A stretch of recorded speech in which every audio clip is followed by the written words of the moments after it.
একজন ব্যক্তি তার আয়ের 80% খরচ করেন আর তার আয় যদি 20% বাড়ে এবং খরচের অনুপাত অপরিবর্তিত থাকে, তাহলে তার সঞ্চিত কত পার্সেন্ট বৃদ্ধি পাবে?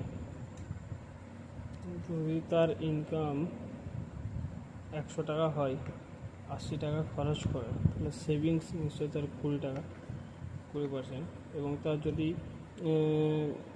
আয় যদি 20% বাড়ে, আয় 20% মানে বাড়ে 120 টাকা, 120 টাকার তারপরে বলছে খরচের অনুপাত অপরিবর্তিত থাকে, তাহলে খরচ সেই 80% খরচই সে করছে, তাহলে 120 টাকার 80% 96, তাহলে তার সেভিংস কত? 24।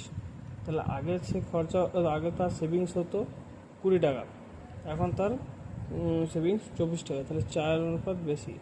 কত বেশি আগের থেকে? Into by 100, 20%।